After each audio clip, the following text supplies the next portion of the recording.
Hello guys, तो कैसे आप लोग। आशा करता हूँ आप लोग अच्छे ही होंगे। हर सफल मनुष्य ने सफलता पाने के लिए शिक्षा को ही अपना पहला साधन बनाया है। बिना शिक्षा के कोई भी इंसान सफलता प्राप्त नहीं कर सकता। तो आज का सुविचार यही था गाइस। इसी के साथ आज की इस वीडियो में हम करंट अफेयर्स की बात करने वाले हैं। तो इसी तरह की वीडियो गाइस मैं आप लोगों के लिए लेकर के आता रहता हूँ, सबसे पहले और सबसे बेहतर। तो चलो गाइस, इसी के साथ हम वीडियो की शुरुआत करते हैं और आप चैनल को सब्सक्राइब जरूर से कर लेना और वीडियो को लाइक भी कर देना। तो चलो आज की वीडियो को शुरू करते हैं। तो पहला है हमारे पास गाइस, भारतीय स्टेट बैंक ने सीमांत लागत आधारित ऋण दर में क्या किया है, MCLR में क्या कर दिया है, 10 आधार अंकों की वृद्धि कर दी है। ठीक है, BPS में।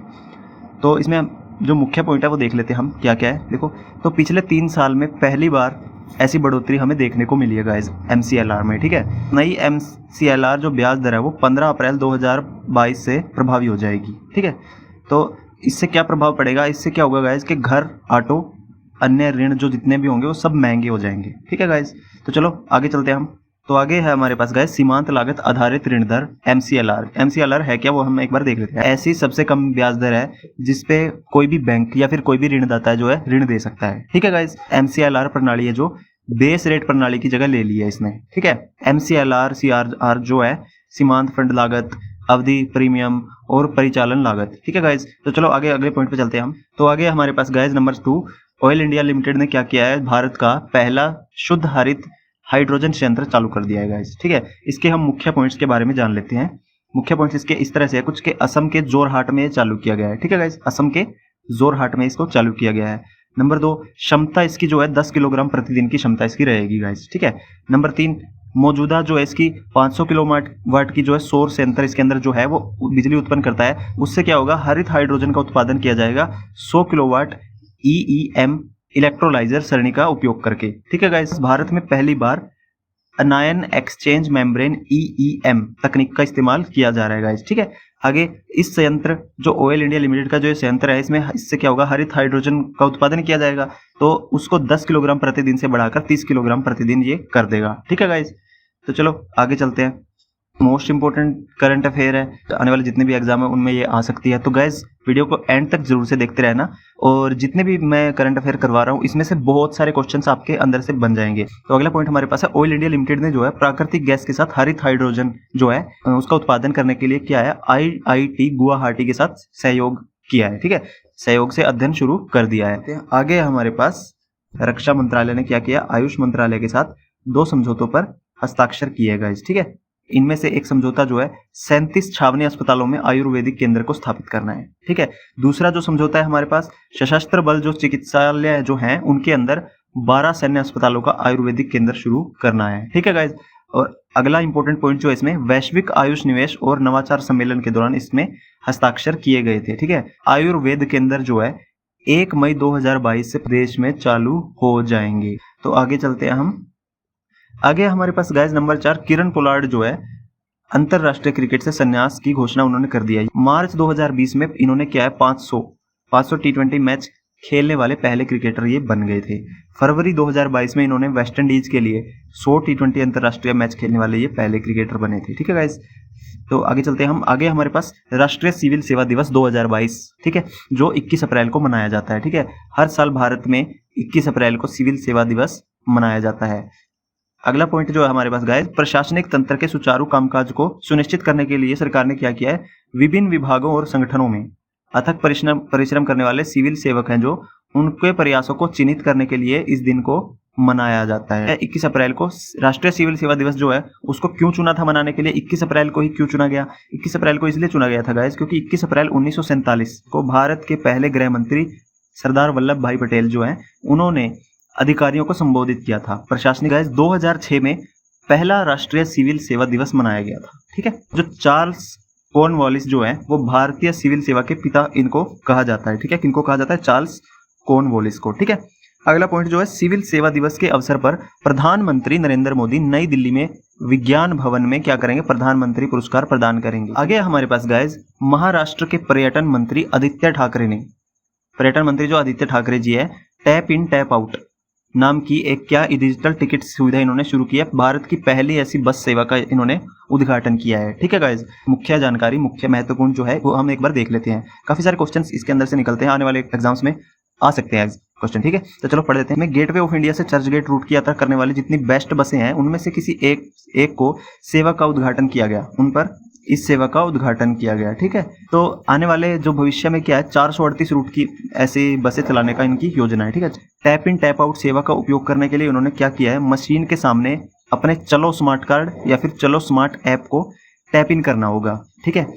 यात्री जो है हरे रंग की टिक के साथ बस में प्रवेश करेगा, ठीक है। जब यात्री स्मार्ट कार्ड या मोबाइल ऐप को टैप आउट करेगा तो वो नीचे उतर जाएगा, उसका किराया ऑटोमेटिक अपने आप कट जाएगा, ठीक है गाइस, समझ रहे हो आप। तो अगला जो पॉइंट है, इन बसों के आगे डिजिटल बस लिखा हुआ होगा। आगे हमारे पास गाइस IMF ने 2022 में वैश्विक विकास अनुमान घटाकर कितना कर दिया है, 3.6% कर दिया है, ठीक है, 3.6% कर दिया है। अंतरराष्ट्रीय मुद्रा कोष IMF ने हाल ही में विश्व आर्थिक आउटलुक रिपोर्ट जारी करी है, ठीक है। इसकी मुख्य बातें हम जान लेते हैं। चलो गाइज मैं आप लोगों के लिए डिटेल्ड करंट अफेयर लेकर के आता रहता हूं, तो गाइज बने रहिए वीडियो में लास्ट तक, एंड तक। तो चलो अब जो हमारा मुख्य पॉइंट है इसमें, इस कैलेंडर वर्ष 2022 में इन्होंने क्या किया, वैश्विक विकास पूर्वानुमान को 4.4% से घटाकर 3.6% कर दिया है गाइज, ठीक है। अगला जो मुख्य पॉइंट है इसमें, भारत के वित्त वर्ष 2023 जो है उसके अंदर जो GDP है हमारी सकल घरेलू उत्पाद की वृद्धि दर को इन्होंने 9% से घटाकर 8.2% कर दिया है गाइज, ठीक है। अंतरराष्ट्रीय मुद्रा कोष IMF ने कहा है कि वस्तुओं की कीमत में उतार चढ़ाव की वजह से, मीन्स महंगाई की वजह से क्या हुआ है कि वैश्विक आर्थिक संभावनाएं खराब हो गई हैं, ठीक है गाइज। रूस यूक्रेन युद्ध जो है विकास को धीमा कर देगा, दुनिया भर में मुद्रास्फीति को बढ़ा देगा ये, ठीक है गाइज। तो चलो आगे चलते हैं हम।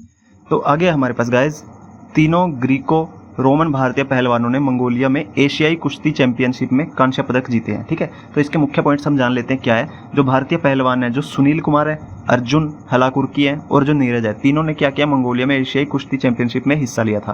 तो इन्होंने तीनों ने ही कांस्य पदक उसमें जीता है, ठीक है गाइस। तो जो 55 किलोग्राम वर्ग में है, अर्जुन ने दावाबंदी मुख्य एड्रिन को हरा दिया है। जो अर्जुन ने 2020 संस्करण में कांस्य पदक जीता था, ठीक है गाइस। अगला जो पॉइंट है, सुनील कुमार ने एशियाई कुश्ती चैंपियनशिप में दूसरी बार कांस्य पदक जीता है। किसने? सुनील कुमार ने दूसरी बार कांस्य पदक जीता है। और 2020 के संस्करण में क्या हुआ था, 87 किलोग्राम वर्ग में इन्होंने पदक जीता था, ठीक है। 63 किलोग्राम वर्ग में नीरज ने उज्बेकिस्तान के इस्लामजोन बखरमोव को 7-4 से हराकर इन्होंने जीता है, ठीक है गाइज। तो चलो आगे चलते हैं हम। तो आगे हमारे पास गाइज IFSCA ने बीमा क्षेत्र में क्षमता निर्माण और कुशल प्रतिभा पुल प्रदान करने के लिए राष्ट्रीय बीमा अकादमी के साथ समझौते पर हस्ताक्षर किए हैं, ठीक है गाइज। तो IFSCA का जो मुख्य उद्देश्य था वैश्विक संबंध स्थापित करना था, ठीक है गाइज। और जो राष्ट्रीय बीमा अकादमी है जो हमारी, उसकी स्थापना कब हुई थी, 1980 में भारत सरकार के वित्त विभाग द्वारा की गई थी, ठीक है गाइज। इसमें जो थर्ड इंपॉर्टेंट पॉइंट है वो है IFSCA जो है उसकी स्थापना 27 अप्रैल 2020 को करी गई थी, ठीक है गाइज। और ये किस अधिनियम के तहत हुई थी, अधिनियम 2019 के तहत हुई थी, अंतरराष्ट्रीय वित्तीय सेवा केंद्र प्राधिकरण अधिनियम 2019 के तहत इसकी स्थापना हुई थी, ठीक है गाइज। तो आगे चलते हैं हम। सारी की सारी इंपॉर्टेंट करंट अफेयर गाइज, तो वीडियो के लास्ट तक एंड तक बने रहना, ठीक है गाइज। तो चलो अगले पॉइंट की बात करते हैं। पर्यावरण मंत्रालय ने विकास परियोजना के लिए पर्यावरण मंजूरी प्रक्रिया में कुछ बदलाव किए हैं, ठीक है गाइज। तो उनकी हम बात कर लेते हैं मुख्य पॉइंट्स की। मुख्य पॉइंट्स में क्या है, जो खनन, जल विद्युत और ताप विद्युत जो है 29 प्रकार की विकास परियोजनाओं में इन्होंने मंजूरी दी है, ठीक है, पर्यावरण मंजूरी। तो अगला पॉइंट जो है इसमें 11 अप्रैल को जारी जो अधिसूचना थी उसके अंदर इन्होंने क्या किया है, राजमार्ग परियोजनाओं को पर्यावरण मंजूरी प्रक्रिया से छूट दे दी है, ठीक है गाइज। 15 मेगावाट के ताप विद्युत संयंत्र जो है उसको 25 मेगावाट तक बढ़ाने की अनुमति इन लोगों ने दे दी है, ठीक है गाइज। इसके अंदर क्या था, जो इसका सहायक ईंधन था, जो इसका सहायक ईंधन के रूप में जो 15% तक पेट्रोल, कोयला या लिग्नाइट का उपयोग करते थे, उन्हें पर्यावरण मंजूरी के बिना ही क्षमता 25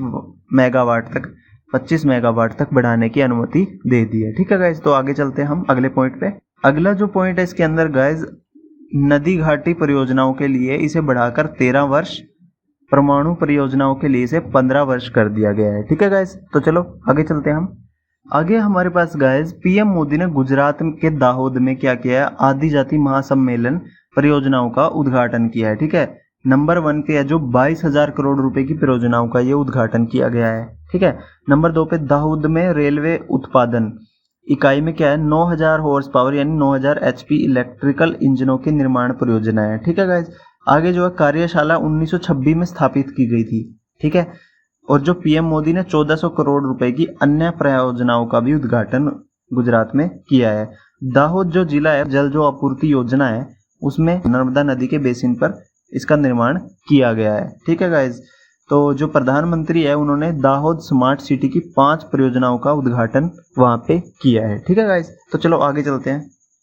आगे हमारे पास है गाइज गांधीनगर के स्वामी नारायण अक्षरधाम मंदिर परिसर में जो है भारत के पहले पोर्टेबल सोलर रूफटॉप सिस्टम का उद्घाटन किया गया है। ठीक है। GIZ जो है, GIZ ने क्या किया है, 10 फोटोवोल्टेइक पोर्ट सिस्टम की स्थापना की सहायता देने के लिए बोला गया है। ठीक है। GIZ है वो एक न्यू दिल्ली की कंपनी है गाइज। ठीक है। SPSL ने Pandit Deendayal energy university, Indroda park, नेफ्ट, आर्य भवन और अन्य स्थानों पर 30 से ज्यादा सिस्टम स्थापित किए जाएंगे। ठीक है, किए हैं। ठीक है गाइज। और जो PV पोर्ट सिस्टम है, जो हमारा मीन्स फोटोवोल्टेइक सिस्टम जो है, उसके जो 2 किलोवाट पीक है। ठीक है गाइज, न्यूनतम 2 किलोवाट पीक है इसकी। ठीक है। Plug and play photovoltaic system है ये। ठीक है गाइज।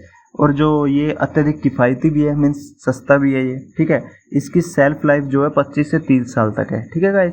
तो चलो आगे चलते हैं हम। आगे हमारे पास गाइज भारत को प्रोजेक्ट 75 के तहत अपनी 6ठी स्कॉर्पियन श्रेणी पनडुब्बी INS वागशीर मिली है। तो रक्षा सचिव हमारे अजय कुमार जी हैं, मुंबई के मझगांव, जो हमने कल भी पढ़ा था। रक्षा सचिव अजय कुमार जी मुंबई के मझगांव डोक में INS वागशीर को लॉन्च किया है इन्होंने। ठीक है। अंदर वागशीर का नाम जो है हिंद महासागर में पाई जाने वाली एक सैंडफिश के नाम पर रखा गया है। ठीक है गाइज। और जो वागशीर पनडुब्बी को 26 दिसंबर 1974 में भारतीय सेना में शामिल किया गया था पहली बार। ठीक है गाइज। मझगांव डोक ने भारतीय सेना को स्कॉर्पियन श्रेणी की 4 पनडुब्बियां दी थी गाइज। ठीक है। एक पहली थी INS कलवरी, दूसरी INS खंडेरी, तीसरी INS करंज और चौथी INS वेला। ठीक है गाइज। और जो 5वीं पनडुब्बी वागीर है का वर्तमान में परीक्षण चल रहा है गाइज। ठीक है। पहली पनडुब्बी INS कलवरी को 2017 में कमीशन किया गया था। ठीक है गाइज। तो चलो आगे चलते हैं हम। आगे हमारे पास गाइज जो साइरस पूनावाला है, दुनिया के सबसे अमीर हेल्थ केयर अरबपति है। ठीक है guys. Hurun global health care rich list 2022 के अनुसार। ठीक है। साइरस पूनावाला की कुल संपत्ति है वो $26 बिलियन की है। ठीक है। ये भारत के चौथे सबसे अमीर भारतीय है। ठीक है गाइज। साइरस पूनावाला जो है सीरम इंस्टीट्यूट ऑफ इंडिया के संस्थापक भी हैं। ठीक है। इन्होंने 1966 में सीरम इंस्टीट्यूट की स्थापना करी थी। ठीक है। 1966 में सीरम इंस्टीट्यूट जो है इंडिया का दुनिया का सबसे बड़ा वैक्सीन निर्माता जो है कंपनी है। ठीक है गाइज। विश्व स्तर पर दूसरे सबसे अमीर कौन है? अरबपति थॉमस फ्रिस्ट जूनियर और फैमिली। ठीक है गाइज। दूसरे सबसे अमीर है। 2022 में भारत में कुल 9 हेल्थ केयर अरबपति जो है रहे हैं। ठीक है गाइज। अगर वीडियो अच्छी लगे तो लाइक जरूर से कर देना और कमेंट में मुझे बताना और चैनल को सब्सक्राइब जरूर से कर लेना। मिलते हैं अगली वीडियो में, तब तक के लिए नमस्कार।